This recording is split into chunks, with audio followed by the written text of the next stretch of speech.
bagaimana kamu memperbaiki kesalahanmu jika kita sebagai manajer? Jadi ketika siswa tidak menggunakan atribut yang lengkap ketika upacara, guru tetap berhak untuk memanggilnya dengan menanyakan, apakah kamu tahu kesalahanmu? Kira-kira bagaimana kamu memperbaiki sikapmu? Bagaimana kamu memperbaiki kesalahanmu? Mungkin ditambahkan lagi, bagaimana cara kamu agar tidak mengulangi kesalahan ini lagi? Boleh ditambahkan lagi kalau sebagai sebagai perannya sebagai pembuat rasa bersalah atau sebagai pemantau. Ayo, kalau kamu mengulanginya lagi, apa konsekuensinya yang harus kamu terima? Boleh dilanjut, Putri? Yuk, dari apa yang sudah saya sampaikan tadi, saya pikir Bapak Ibu hebat SMP Negeri 21 Palembang ini sudah cukup paham. Jika saya sajikan kata, saya kecewa sekali dengan kamu. Ini posisi kontrol apa kita sebagai guru jika kita mengucapkan kata ini? Sebagai apa? Sebagai penghukum, pembuat rasa bersalah, sebagai kita kasih apa semua. Berikutnya, apakah kamu tidak pernah mendapat nilai? Apakah kamu tidak pernah mendapat nilai jika tidak? Kamu tidak pernah mendapatkan nilai jika tidak mengerjakan tugas. Kamu tidak pernah mendapatkan nilai jika tidak mengerjakan tugas. Nah, posisi kontrol apa ini? Sebagai pemantau, teman, penghukum, manajer, pembuat rasa bersalah, penghukum, teman, pemantau, atau sebagai manajer.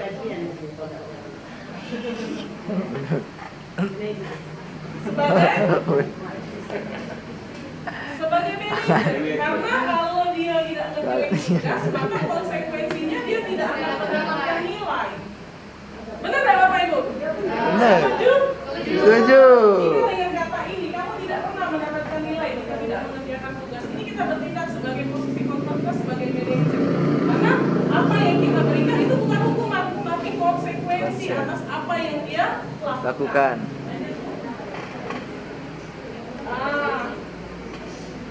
Dari berbagai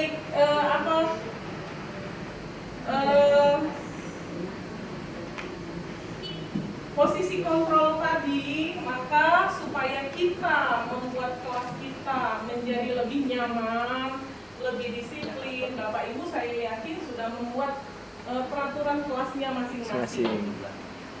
Nah, di sini di materi ini, di pemaparan ini, saya mau mengajak Bapak Ibu memahami, bukan membuat peraturan kelas, tapi kita membuat keyakinan kelas yang kita sepakati bersama-sama, dan keyakinan ini harus dipatuhi, baik secara terikat ataupun tidak terikat. Siswa harus mematuhinya dengan kesadaran diri yang penuh, tanpa unsur paksaan, tanpa ada hukuman dari keyakinan kelas ini.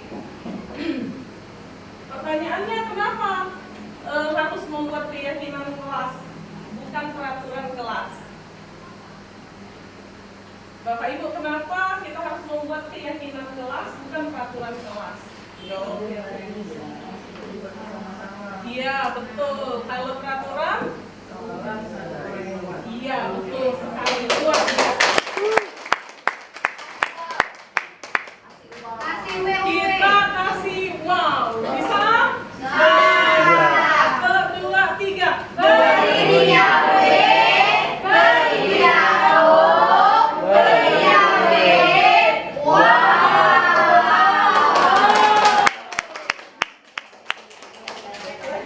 Jadi kalau peraturan itu kesannya dibuat oleh satu orang dan harus dipatuhi oleh banyak orang.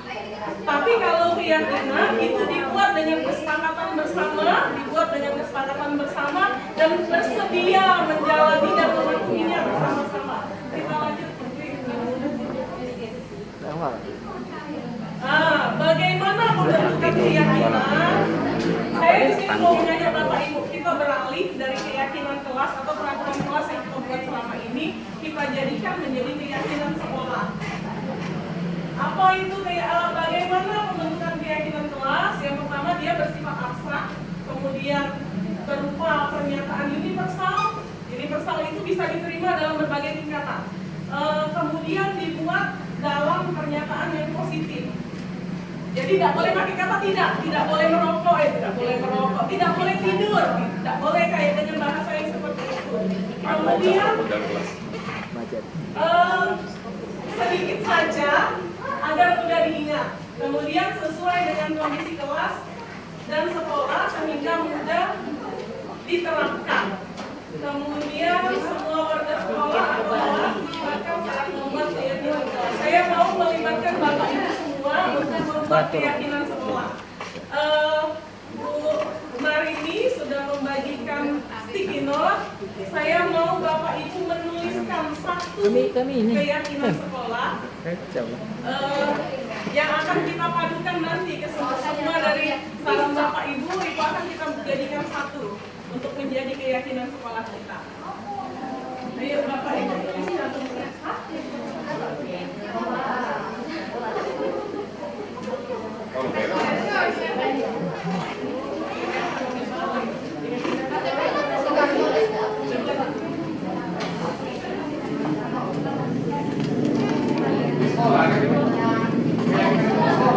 Di sekolah Bapak? Iya.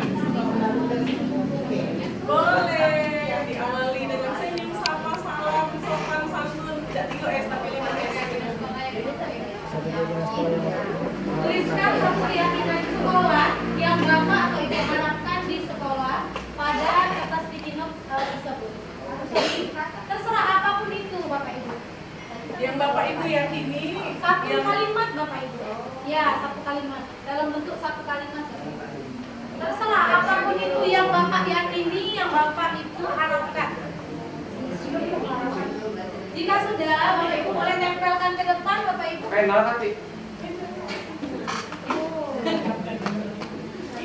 Sudah kapan ya? Kami operator.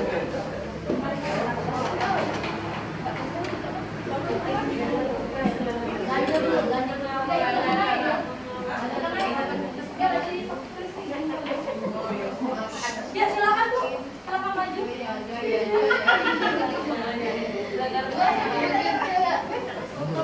Nah silakan tempel Bapak Ibu. Jika sudah menulis, boleh Bapak Ibu tempel yang depan. Silakan maju Bu. Ada kemauan.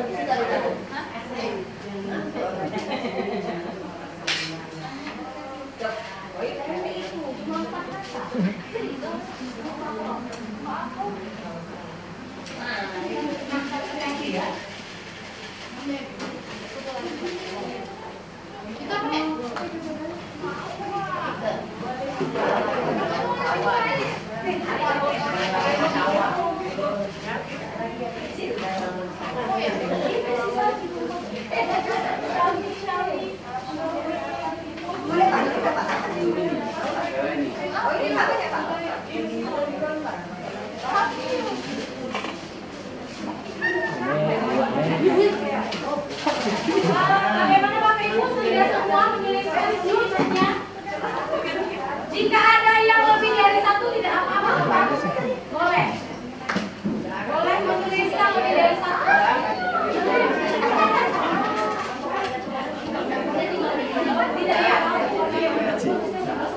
Tidak ya? Bisakah saya minta tolong kepada Bapak Ibu, adakah yang berkenan untuk membacakan satu saja kalimat keyakinan sekolahnya? Ya silakan Ibu boleh maju. Sudah ditempel belum Bu? Belum. Oh ya, tempelkan. Berikan aku.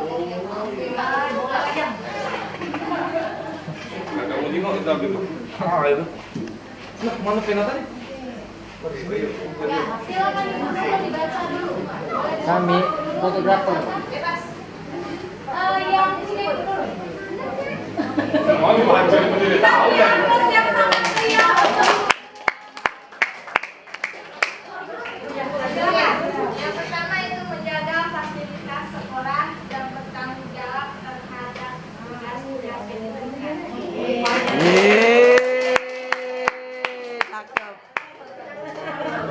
Kira-kira ini bisa menjadi keyakinan sekolah kita Bapak Ibu? Jadi Bapak Ibu, kata-kata untuk keyakinan sekolah atau keyakinan kelas itu adalah kata-kata yang positif. Jangan kita berikan unsur jangan, tidak boleh, atau dan lain sebagainya. Tapi buatlah kalimat yang dengan nada bahasanya positif. Kita coba sekali lagi. Adakah Bapak Ibu yang bersedia untuk maju membacakan harapannya terkait keyakinan sekolahnya? Pak Adi boleh maju silakan. Baca Beri yang di situ. Oh, payu. Siap. Dari yang banyak ini baca. Bebas, yang mana saja boleh. Oke. Mengawali kegiatan dengan 5S. Senyum, sapa. Senyum, salam, sapa, sopan santun. Bagaimana satu orang lagi? Kita kasih contoh yang akan kita perbaiki ya Bapak Ibu ya.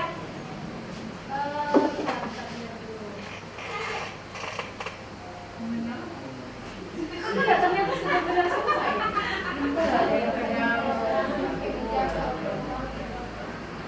Oke, beri tepuk tangan. Banyak gratis. Wow. Serius tidak ada. Benar? Sudah tidak ada lagi yang mengawali dengan kata tidak. Oke, ada satu. Waduh. Ini siapa ya ini ya? Saling sapa, jangan sombong, saling berkolaborasi. Yongki. Maju. Kalimat yang bisa menjadi keyakinan sekolah kita seharusnya apa Bapak Ibu? Harusnya apa Bapak Ibu? Iya, harusnya apa berarti? Cukup deh ini kayaknya kalau kita buat kalimat yang sama ini termasuk dalam 5S. Senyum, sapa, salam, sopan, dan Iya, benar sekali ya. Tahu Mas. Oke, lanjut ke Me. materi berikutnya Bapak Ibu. Nah, segitiga restitusi. Nah, segitiga restitusi ini adalah salah satu cara ya yang bisa kita gunakan untuk menyelesaikan permasalahan yang terjadi pada anak didik kita.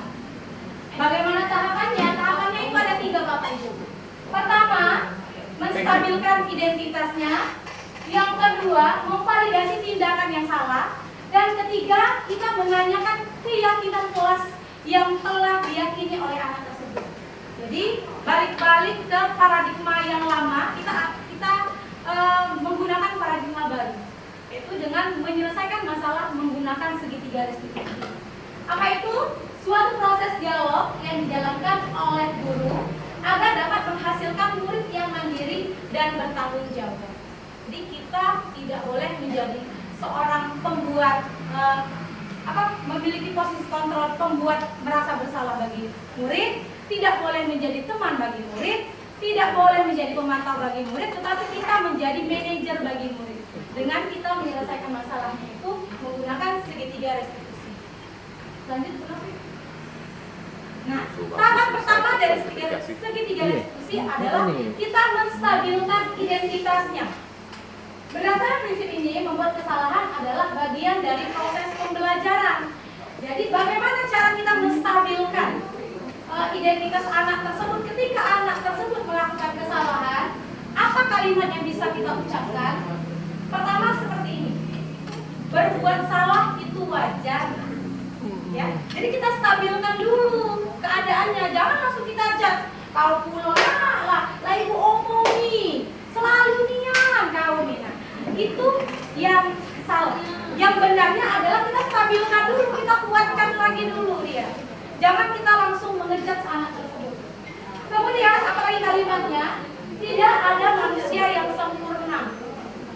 Nah, ibu pernah melakukan hal yang sama, ya? Tidak apa